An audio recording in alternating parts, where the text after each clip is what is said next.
बिस्मिल्लाहिर्रहमानिर्रहीम। अस्सलाम वालेकुम क्लास। आज हम टेस्ट नंबर 2A की बात करते हैं जो कि हमारे पास है केमिकल बॉन्डिंग।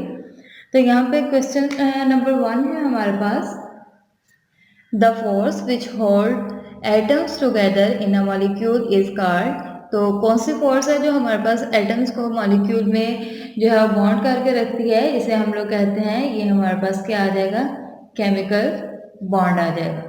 तो मतलब कि हमारे पास क्वेश्चन नंबर 1 का जो आंसर आएगा वो डी होगा। देन हम क्वेश्चन नंबर 2 की बात करते हैं, the stable molecule in a group of atom held together by. तो आपको पता है कि कोई भी एटम हमारे पास किसी भी मॉलिक्यूल में किस वजह से जो है वो इकट्ठा रहता है, ये हमारे पास होती है केमिकल फोर्स। तो इसका आंसर हमारे पास आ जाएगा ए। देन हम क्वेश्चन नंबर 3 की बात करते हैं, When two hydrogen atoms approach to each other, जब दो हाइड्रोजन एटम एक दूसरे के करीब आते हैं तो हमारे पास कौन सी फोर्स जो है वो इस पे अमल करती है। तो हम यहाँ पे हाइड्रोजन के एटम्स को जो है वो ड्रा करते हैं।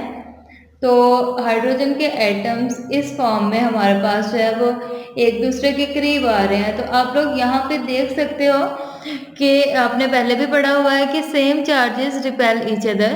तो यहाँ पे दो इलेक्ट्रॉन्स हैं, ये इलेक्ट्रॉन दूसरे वाले को रिपेल करेगा और ये इसे रिपेल करेगा। तो यहाँ पे कौन सी फोर्स आ जाएगी, इसे हम लोग कहते हैं रिपल्सिव फोर्स आ जाएगी।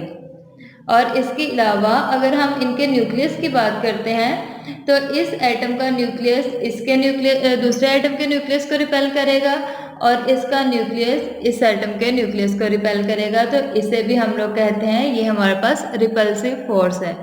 लेकिन अगर हम लोग ये देखें कि न्यूक्लियस के ऊपर पॉजिटिव चार्ज है लेकिन इसके इलेक्ट्रॉन के ऊपर नेगेटिव चार्ज है, तो ये ऑपोजिट चार्जेस हो जाएंगे और ये एक दूसरे को क्या करेंगे, अट्रैक्ट करेंगे। और ये न्यूक्लियस इस एटम को अपनी तरफ अट्रैक्ट करेगा और इस फोर्स को हम लोग कहेंगे कि हमारे पास अट्रैक्टिव फोर्स है। इसी तरह इसके इलेक्ट्रॉन को दूसरे एटम का न्यूक्लियस अपनी तरफ अट्रैक्ट करेगा तो अट्रैक्टिव फोर्स आ जाएगी। तो कोई भी एटम, जब दो एटम एक दूसरे के करीब आते हैं तो हमारे पास रिपल्सिव और अट्रैक्टिव दोनों तरह की फोर्सेस जो है वो इसके ऊपर एक्ट करती हैं। तो इसका आंसर हमारे पास आ जाएगा सी। देन हम क्वेश्चन नंबर 4 की बात करते हैं, ionic bond are also force called as polar bond.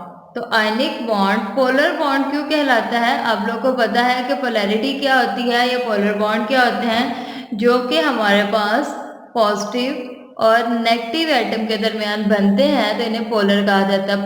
Polar mean मतलब कि पोलर का वर्ड जब पोल से निकला, दो ऑपोजिट जो किनारे होते हैं, तो मतलब कि नेगेटिव और पॉजिटिव बिल्कुल एक दूसरे के ऑपोजिट है। तो जब ये बिल्कुल ऑपोजिट के दरमियान बनेगा तो इसे हम लोग कहते हैं ये हमारे पास पोलर बॉन्ड है। तो इसे हम लोग कहेंगे ये हमारे पास इसका आंसर ए है। देन हम क्वेश्चन नंबर 5 की बात करते हैं, non localize bond are referred as. Non localize bond क्या कहलाते हैं कि हमारे पास जो है लोकलाइज बॉन्ड जो होते हैं वो तो उनकी जगह तो स्पेसिफिक होती है, तो मतलब कि नॉन लोकलाइज जो है ये हमारे पास स्पेसिफिक नहीं होते बल्कि ये मूव करते रहते हैं। तो मूव करने वाले बॉन्ड्स किसके दरमियान होते हैं, ये हमारे पास मेटल्स के दरमियान में एग्जिस्ट करते हैं। तो इसे हम लोग कहते हैं नॉन लोकलाइज बॉन्ड को हम लोग मेटेलिक बॉन्ड भी कहते हैं। तो इसका आंसर हमारे पास ये आ जाएगा, क्योंकि मेटल्स में हमारे पास इलेक्ट्रॉन्स और इसमें जो है वो फ्रीली मूव कर रहे होते हैं, कोई भी इनकी लोकलाइज फॉर्म नहीं होती है, मतलब कि स्पेसिफिक इनके दरमियान बॉन्डिंग नहीं होती है। तो इसलिए हम लोग इन्हें कहते हैं ये हमारे पास नॉन लोकलाइज बॉन्ड है। देन हम क्वेश्चन नंबर 6 की बात करते हैं, the bond formed by the complete transfer of electron from electropositive to more electronegative atom is called. तो हमारे पास इलेक्ट्रोपॉजिटिव और इलेक्ट्रोनेगेटिव के दरमियान बनने वाले बॉन्ड को क्या कहेंगे, इस बॉन्ड को हम लोग कहते हैं ये हमारे पास आयनिक बॉन्ड आ जाता है। यहाँ पे एग्जाम्पल की बात करते हैं तो अगर हम सोडियम की एग्जाम्पल लें तो आपको पता है कि सोडियम में हमारे पास इलेक्ट्रॉन्स कितने होते हैं, 11 होते हैं। तो यहाँ पे अगर मैं ड्रा करती हूँ 11 इलेक्ट्रॉन्स तो हमारे पास कुछ इस तरह आ जाता है। अब यहाँ पे आप देख सकते हैं कि ये सोडियम का एटम अगर अपने आउटरमोस्ट शेल को कंप्लीट करेगा तो इसे 7 इलेक्ट्रॉन चाहिए। तो फिर ये क्या करेगा, ये 7 इलेक्ट्रॉन लेने की बजाय अपना ये आउटरमोस्ट शेल वाला इलेक्ट्रॉन जो है उसे कर देगा डोनेट, और अगर ये डोनेट कर देगा तो इसके पास एक इलेक्ट्रॉन की कमी हो जाएगी और इसके ऊपर क्या आ जाएगा, पॉजिटिव चार्ज आ जाएगा। सेम हमारे पास अगर हम क्लोरीन की बात करते हैं तो क्लोरीन में हमारे पास 17 इलेक्ट्रॉन होते हैं, जिन्हें अगर मैं ड्रा करती हूँ तो ये आ जाएगा इस फॉर्म में। और 17 इलेक्ट्रॉन होने की वजह से हमारे पास क्या हो जाएगा, इसमें एक इलेक्ट्रॉन की कमी होगी, क्योंकि इसने अपना ये शेल कंप्लीट करना है तो इसे एक इलेक्ट्रॉन चाहिए। तो वो इलेक्ट्रॉन जो सोडियम ने दिया था वो इलेक्ट्रॉन कौन ले लेगा, वो क्लोरीन ले लेगा। तो क्योंकि क्लोरीन ने एक इलेक्ट्रॉन ले लिया है और इसके ऊपर नेगेटिव चार्ज ज़्यादा हो गया है तो इसे हम लोग कहेंगे ये हमारे पास नेगेटिव है। तो ये इलेक्ट्रोपॉजिटिव और इलेक्ट्रोनेगेटिव के दरमियान कंप्लीट ट्रांसफर ऑफ इलेक्ट्रॉन हो रहा है, मतलब कि सोडियम अपना इलेक्ट्रॉन कंप्लीटली क्लोरीन को दे रहा है, शेयर बिल्कुल भी नहीं कर रहा है। तो इस तरह की बॉन्डिंग को हम लोग कहेंगे ये हमारे पास कौन सी है, ये आयनिक बॉन्डिंग है। तो यहाँ पे हमारे पास इसका आंसर आ जाएगा ए। देन क्वेश्चन नंबर 7 की बात करते हैं। Stable metal ion structure are called. तो हमारे पास सबसे स्टेबल मेटल आयन स्ट्रक्चर किसका होता है, ट्रांजिशन मेटल्स का जो स्ट्रक्चर होता है ये सबसे स्टेबल होता है। तो इसका आंसर आ जाएगा सी। देन हम बात करते हैं क्वेश्चन नंबर 8 की। The variable electrovalency is due to following reason. तो हमारे पास किसी भी जो ट्रांजिशन एलिमेंट्स है, खासतौर पर ये वेरिएबल वैलेंसी का मतलब है कि एक से ज़्यादा वैलेंसी शो करते हैं। जैसे सोडियम तो एक कार है लेकिन कुछ एलिमेंट्स हमारे पास एक से ज़्यादा करते हैं। तो इसकी वजह क्या है, इसकी दो हमारे पास रीजन हैं। नंबर 1 है अनस्टेबल इलेक्ट्रॉनिक कॉन्फ़िगरेशन आ जाती है, कॉन्फ़िगरेशन। जैसे कि हमारे पास आ जाता है कि इलेक्ट्रॉन्स जो हैं वो NH2, इसके बाद NP6 और ND में 1 2 जो है वो 9 इलेक्ट्रॉन्स जो है वो एग्जिस्ट करते हैं, और इस वजह से इसकी इलेक्ट्रॉनिक कॉन्फ़िगरेशन जो है वो अनस्टेबल हो जाती है। दूसरी रीज़न क्या आती है, दूसरी रीज़न आ जाती है इनर्ट इलेक्ट्रॉन पेयर इफेक्ट होता है। तो इनर्ट इलेक्ट्रॉन इफेक्ट किस वजह से आता है, इनर्ट इलेक्ट्रॉन इफेक्ट इस वजह से आता है कि यहाँ पे जो p ऑर्बिटल है इसमें हमारे पास 1 to 5 जो है वो इलेक्ट्रॉन जो है वो प्रेजेंट होते हैं। तो इसकी रीजन जो है ये दोनों है, तो हम लोग यहाँ पे आंसर इसका सी आ जाएगा, मतलब कि ऑल ऑफ अबाउट। देन हम क्वेश्चन नंबर 9 की बात करते हैं, और क्वेश्चन नंबर 9 में हमारे पास क्या है, the solid substance consist of an ordered any of ion and solid are whole in electrically. तो मतलब कि हमारे पास सॉलिड सब्सटेंस जब है, जब हमारे पास उसमें आयंस और सॉलिड प्रेजेंट है तो वो हमारे पास क्या कहलाएगा, वो हमारे पास कंडक्टर कहलाएगा, और इसका आंसर क्या आ जाएगा, ए आ जाएगा। देन क्वेश्चन नंबर 10 की बात करते हैं। The unit of sodium chloride structure is. तो आप लोगों ने पढ़ा है कि इसका स्ट्रक्चर किस फॉर्म में होता है, इसका स्ट्रक्चर इस तरह जो है वो क्यूबिक फॉर्म में होता है। तो इसे हम लोग कहते हैं, ये हमारे पास NaCl का स्ट्रक्चर जो है वो क्यूबिक फॉर्म में है, जो कि बी आंसर है। देन क्वेश्चन नंबर 11 की बात करें अगर, by applying the external force to ionic solids can be easily broken form the ionic solid are highly. तो ये हमारे पास मतलब कि अगर NaCl की बात करते हैं या आयनिक किसी भी हम सॉलिड की बात करते हैं, तो अगर इसके ऊपर एक्सटर्नल फोर्स प्रोवाइड की जाए तो ये किस में कन्वर्ट हो जाता है, या पाउडर फॉर्म में कन्वर्ट हो जाता है। घरों में आपने नमक देखा है कि अगर हम उसके ऊपर फोर्स अप्लाई करते हैं तो पाउडर फॉर्म में हो जाती है। तो इसकी रीज़न क्या है, इसकी रीज़न ये है कि ये हाईली ब्रिटल होते हैं, मतलब कि अगर एक्सटर्नल फोर्स प्रोवाइड करेंगे तो ये हमारे पास पाउडर फॉर्म में कन्वर्ट हो जाएंगे। देन हम क्वेश्चन नंबर 12 की बात करते हैं। Mostly use solvent for ionic compound are. तो यहाँ पे हमारे पास आयनिक कंपाउंड के लिए ज़्यादातर हम लोग ऑर्गेनिक सॉल्वेंट्स भी यूज़ करते हैं, लेकिन इसके अलावा liquid ammonia, liquid sulphur dioxide या लिक्विड HF जो है हाइड्रोजन फ्लोराइड, ये भी हम यूज़ कर सकते हैं। तो इसका आंसर आ जाएगा डी। देन हमारे पास है question number 13। The coordination number of closely packed hexagonal is. तो हेक्सागोनल की अगर आप बात करते हैं तो हेक्सा मीन 6 होता है। तो यहाँ पे हेक्सागोनल स्ट्रक्चर को अगर हम लोग देखें तो वो हमारे पास कुछ इस फॉर्म में प्रेजेंट होता है। तो यहाँ पे ये जो है ये आपस में बॉन्ड बना रहे होंगे। ये इधर बैक वाला जो है वो उसका अगर मैं थोड़ा सा इसे तिरछा बना दूं तो मेरे पास इस फॉर्म में आ जाएगा कि बैक वाला जो है वो इसका इधर बॉन्ड बनाएगा, इसका बैक वाला इधर, फ्रंट वाला इधर और इसके फ्रंट वाला इधर बॉन्ड बनाएगा। और इसके दरमियान एक जो है वो ट्राई एंगुलर फॉर्म में प्रेजेंट होता है। तो अगर हम लोग इसके इलेक्ट्रॉन्स की बात करते हैं तो यहाँ पे आप देख सकते हो कि एक एक इलेक्ट्रॉन इसके अंदर 1 2 3 4 5 6 और 6 इस तरह यहाँ पे हमारे पास कितने आ जाएंगे, 12 इलेक्ट्रॉन्स हैं वो यहाँ पे कोऑर्डिनेशन नंबर जो है वो इसका 12 आ जाएगा। तो यहाँ पे इसका आंसर जो लिखते हैं ये आ जाएगा 13 का आंसर डी आ जाएगा। देन हम क्वेश्चन नंबर 14 की बात करते हैं। And according to question number 14, titanium dioxide show the latest structure of. तो टाइटेनियम डाइऑक्साइड जो होती है ये हमारे पास रूटाइल स्ट्रक्चर शो करती है, जो कि हमारे पास क्या होता है, टेट्रागोनल स्ट्रक्चर जो है वो प्रेजेंट होता है। तो इसका आंसर क्या हो जाएगा, इसका आंसर हो जाएगा बी। और देन हम बात करते हैं क्वेश्चन नंबर 15 की। A type of chemical bond which is formed by the mutual sharing of electrons between combined atom of same or different element is called। तो आप लोगों ने पढ़ा है कि म्यूचुअल शेयरिंग से जो बॉन्ड बनता है इसे कहा जाता है, ये हमारे पास कोवेलेंट बॉन्ड है। अगर आप यहाँ पे बात करते हैं, हम हाइड्रोजन के एग्जांपल ले लेते हैं। ये हमारे पास 2 हाइड्रोजन एटम्स हैं और दोनों को अपना आउटर मोस्ट शेल कंप्लीट करने के लिए एक एक इलेक्ट्रॉन की ज़रूरत है। तो ये इससे उधार मांगेगा कि मुझे इस तरह कंप्लीट ट्रांसफर ऑफ इलेक्ट्रॉन कर देगा, तो वो कहेगा कि मुझे भी एक की ज़रूरत है, तो मेरे से मांगने की बजाय तुम मुझे ही दे दो।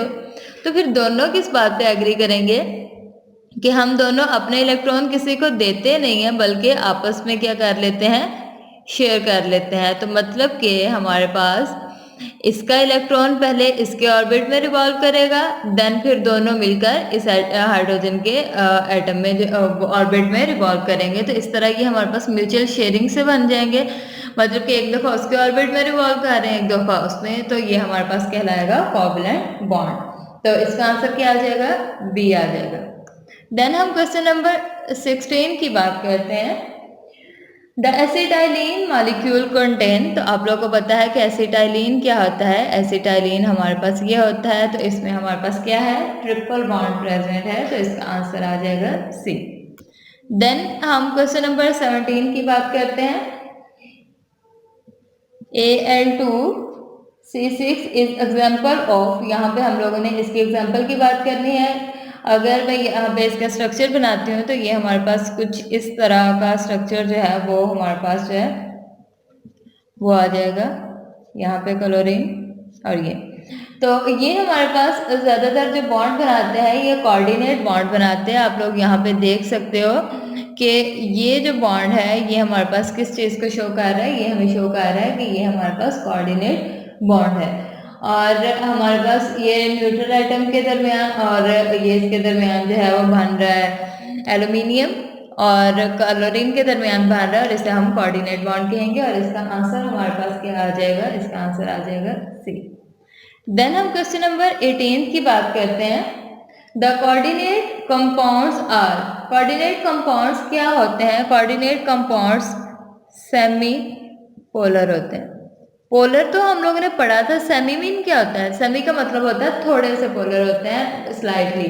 तो इसकी रीजन क्या है, इसकी रीजन इज जो हमारे पास बॉन्ड जो है वो 2 न्यूट्रल एटम के दरमियान बनता है। तो इस ये जो है हमारे पास जो नॉन मेटल्स होते हैं, क्लासिकली ये एक न्यूट्रल मॉलिक्यूल होता है और एक जो होता है ये हमारे पास नॉन मेटेलिक बॉन्ड जो है वो एटम होता है। तो इसलिए हम लोग इसे कहते हैं ये हमारे पास क्या है, ये सेमी पोलर है। जैसे कि अगर हम लोग बात करते हैं NH3 और BF3 के दरमियान बनाते हैं, तो तो ये हमारे पास स्लाइटली पोलर है और ये बिल्कुल जो है वो नॉन पोलर है। तो अगर इन दोनों के दरमियान बॉन्ड बनता है तो आपने पढ़ा हुआ पहले भी, तो ये अपने पेयर ऑफ इलेक्ट्रॉन को डोनेट कर देगा और इनके दरमियान जो बॉन्ड बनेगा ये हमारे पास सेमी पोलर होगा। और पोलैरिटी किस वजह से इंड्यूस होगी, यहाँ पे नाइट्रोजन की वजह से, लेकिन ये हमारे पास जो नॉन पोलर है इसे हम लोग कहेंगे ये हमारे पास इस वजह से वो पोलैरिटी थोड़ी कम हो जाएगी और इसे सेमी पोलर कहा जाएगा। तो इसका आंसर क्या आ जाएगा, सी। देन हम क्वेश्चन नंबर 19 की बात करते हैं।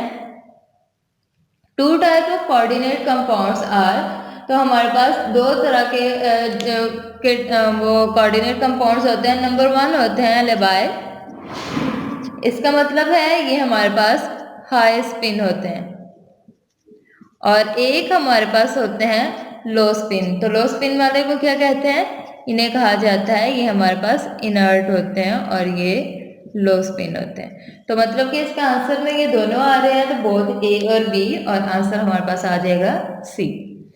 देन क्वेश्चन नंबर 20 की बात करते हैं। The bond length is measured by, तो बॉन्ड लेंथ मेजर करने के लिए हम लोग डिफरेंट टेक्निक्स को यूज करते हैं, जिसमें नंबर 1 पे आ जाती है हाइड्रोजन डिफ्रैक्शन,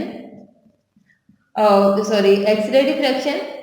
देन हम दूसरी तकनीक की बात करते हैं, तो ये हमारे पास आ जाती है न्यूट्रॉन डिफ्रैक्शन आ जाती है, and third one is microwave spectroscopy. तो ये सारी टेक्निक्स जो है इसे हम यूज करते हैं, तो इसका आंसर हमारे पास 4 आ जाएगा, मतलब कि आल ऑफ दीज। देन हम क्वेश्चन नंबर 21 की बात करते हैं, और क्वेश्चन 21 क्या है, the polarity of bond can lead to polarity of molecule and effect. तो हमारे पास पोलैरिटी किसी भी बॉन्ड की किस चीज़ को इफेक्ट करती है, यह इफेक्ट करती है मेल्टिंग पॉइंट को, इसके अलावा बॉइलिंग पॉइंट को भी इफेक्ट करती है, और इसके अलावा हमारे पास किस चीज़ को इफेक्ट करती है, ये हमारे पास सॉल्युबिलिटी को भी इफेक्ट करती है। तो ये हमारे पास इसका आंसर जो है वो डी आ जाएगा, मतलब कि सबको इफेक्ट करेगी। देन यहाँ पे बात करते हैं क्वेश्चन नंबर 22 की, और क्वेश्चन नंबर 22 क्या है, molecule have zero dipole moment. तो यहाँ पर उन्होंने कुछ एग्जांपल दी हुई है, जैसे कि कार्बन डाइऑक्साइड की बात करते हैं, तो आप लोगों को पता है कि ये ऑपोजिट है बिल्कुल, और इनका डायपोल मोमेंट क्या हो जाएगा, ये हमारे पास 0 के बराबर हो जाएगा। देन हम दूसरी एग्जांपल है BCl3, और BCl3 में हमारे पास क्या होता है, sp2 हाइब्रिडाइजेशन होती है, और sp2 हाइब्रिडाइजेशन की वजह से ये टेट्रागोनल स्ट्रक्चर जो है ये हमारे पास 0 डायपोल मोमेंट जो है वो शो करता है।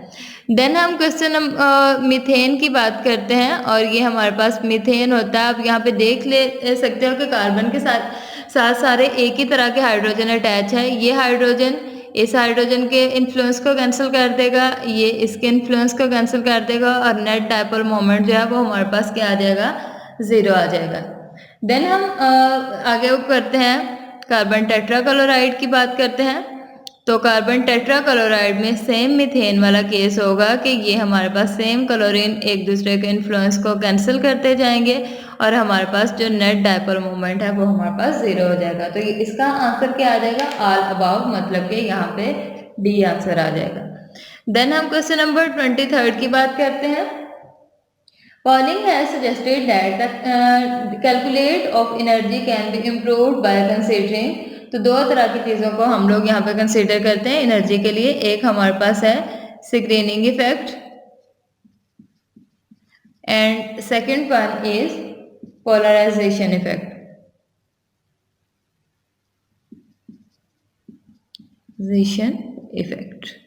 तो मतलब कि इसका आंसर जो है वो बोथ आ जाएगा, तो ये हमारे पास आंसर क्या आ जाएगा, सी आ जाएगा। देन क्वेश्चन नंबर 24 की बात करते हैं। The valence bond theory is also called, तो बैलेंस बॉन्ड थ्योरी को हम लोग इलेक्ट्रॉन पेयर थ्योरी भी कहते हैं, और इसका आंसर क्या आ जाएगा, ए आ जाएगा। और क्वेश्चन नंबर 25 क्या है, the covalent bond which is formed between two atom by the overlap of atomic orbital along their axis is called, तो मतलब कि हमारे पास इसके एक्सिस के अलोंग जो भी बॉन्ड बनता है ये हमारे पास क्या होता है, ये एक्सिस होता है किसी भी चीज़ का। तो इसके ऊपर अलोंग जो बॉन्ड है वो एस और एस भी आपस में बना सकते हैं, तो इसे हम लोग क्या कहते हैं, ये हमारे पास सिग्मा बॉन्ड है। इसी तरह हमारे पास कौन कौन बना सकता है, एस और पी के दरमियान भी बॉन्ड बन सकता है। इसके अलावा पी और पी के दरमियान भी ये हमारे पास क्या है, सिग्मा बॉन्ड बन सकता है। तो जो भी बॉन्ड बिल्कुल इस एक्सिस के ऊपर फॉर्म होगा तो इसे हम लोग कहते हैं, ये हमारे पास क्या है, ये हमारे पास सिग्मा बॉन्ड होता है। तो यहाँ तक आप लोग के 25 क्वेश्चन जो है वो पूरे हो गए। अगर इसमें कोई भी प्रॉब्लम हो तो आप कमेंट सेक्शन में पूछ सकते हैं। Thank you.